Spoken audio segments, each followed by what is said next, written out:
Today, we're going to talk about the DB1 low-volume cymbals and drumheads. Why? Because sometimes we need to be quiet.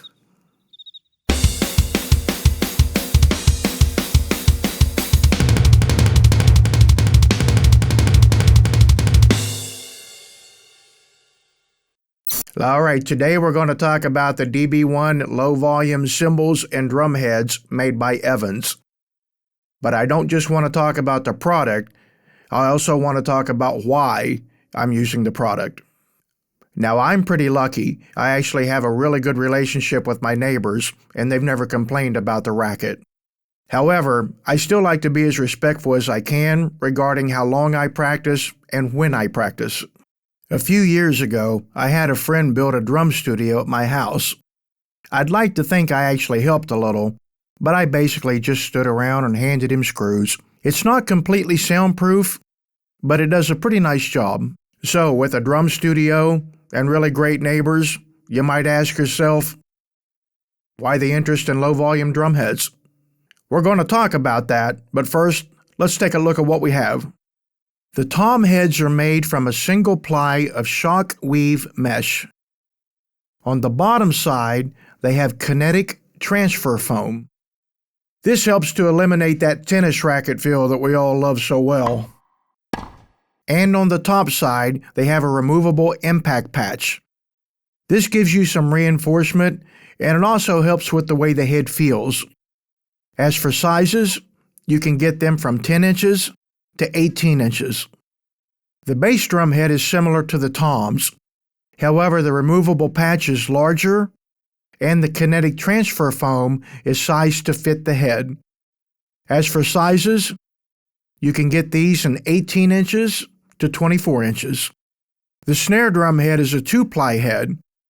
It has shock weave mesh on the top, and on the bottom, it has the Evans snare sim design.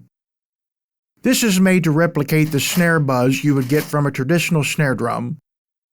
These come in sizes 13 or 14. The cymbals are my favorite part of this setup.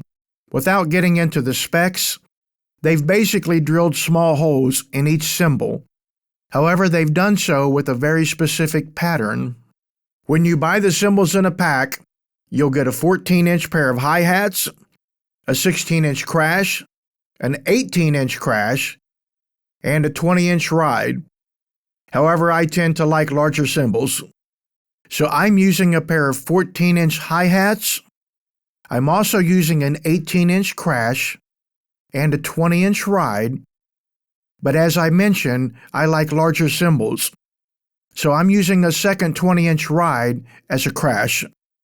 This decision isn't based on sound, because the 16-inch crash sounds fantastic. It's actually based on weight and the way that the cymbal responds when I hit it. So what do they sound like?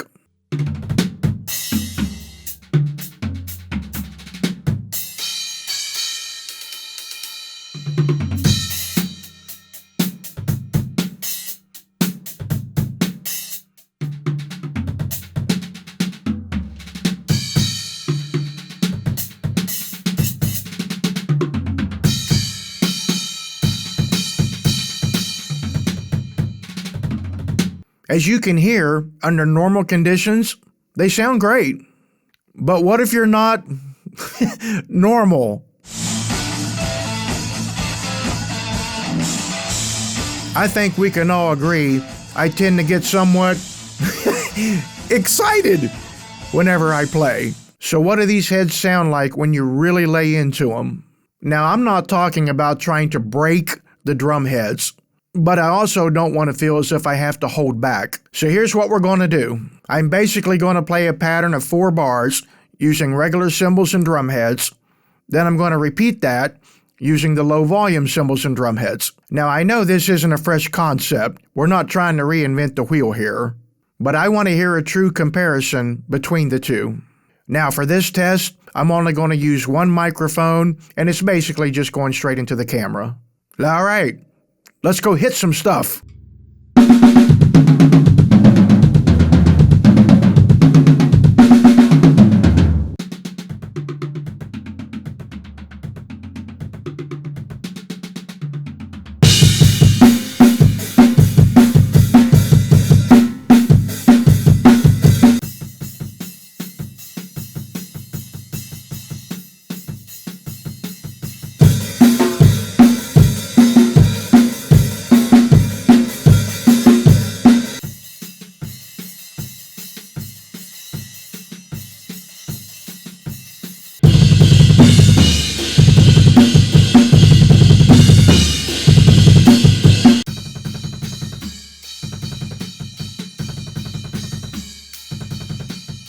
So, what do you think? I gotta tell you, I think they sound fantastic. And to be honest, they feel pretty good.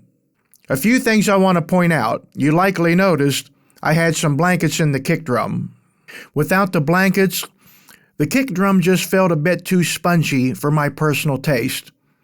However, tossing a few blankets in seemed to really tighten things up. I'm really nitpicking here, so keep that in mind. I also swapped out the bass drum beaters. I normally use round wooden beaters, but the plastic beaters seem like a better choice for this setup. Now, the most important question of the day. Why?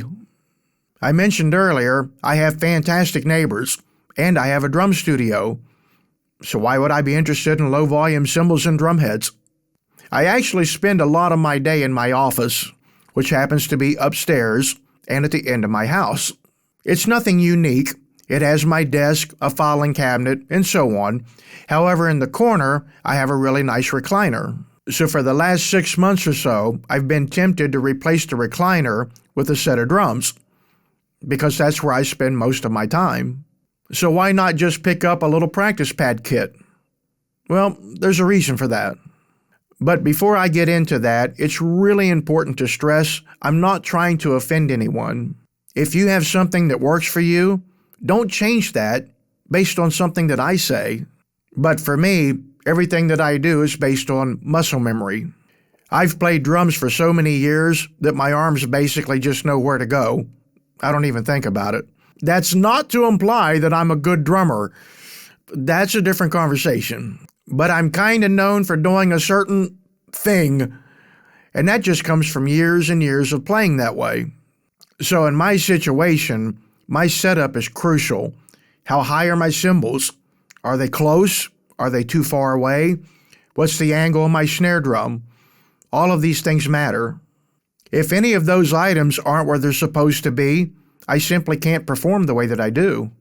If the cymbals are too close, I'll slice my knuckles open every time I go for a cymbal choke. If the floor toms are too close, I'll catch my sleeve every time I try and do a windmill. I'm sure you get the idea, and a lot of this stuff may not apply to you. But for me personally, placement is everything. So let's say that I have a little practice pad kit. I have little tiny pads, little tiny cymbals, and everything is super, super close. That's fine until I get back to my normal setup.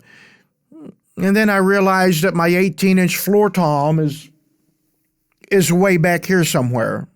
Again, I'm not saying a pad kit is bad. It just doesn't work for what I do. So what about an electric kit? The pads are a little larger, the cymbals are a little larger, and let's face it, they sound fantastic, especially the Roland stuff. In fact, some of you might remember I actually did a commercial for Roland years ago.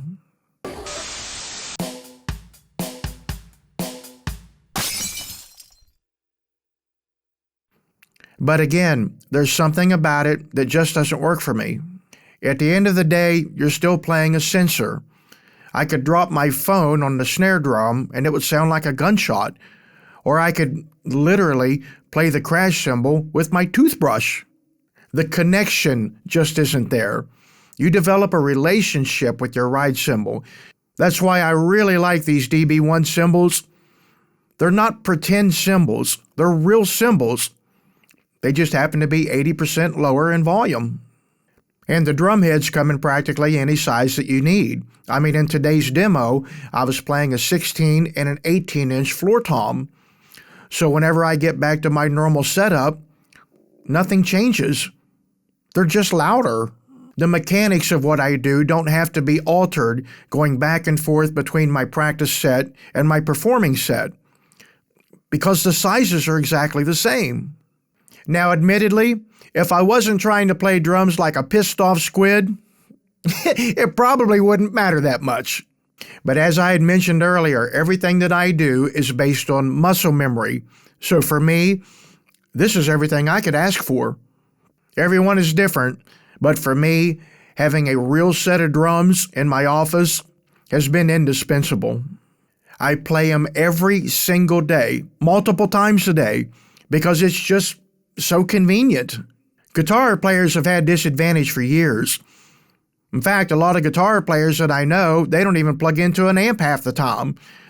They just take the guitar out of the case, they practice their part, and they throw it back in the case. Let's say you're a guitar player, and I say to you, every single time you want to practice, you have to plug into a Marshall, and you have to turn it up to 7.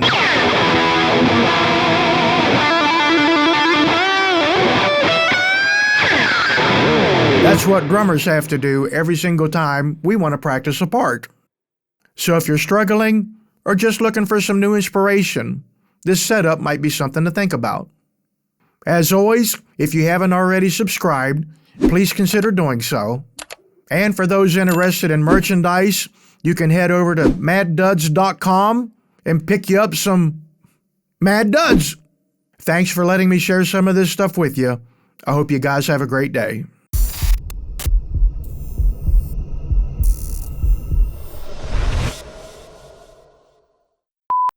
It's nothing unique.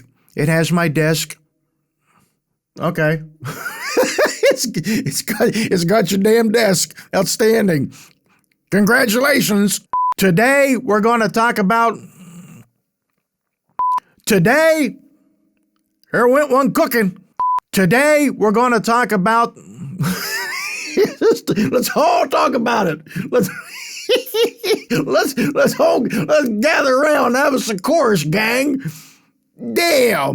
Today, we're going to talk about the DB1 low volume cymbals and drum heads.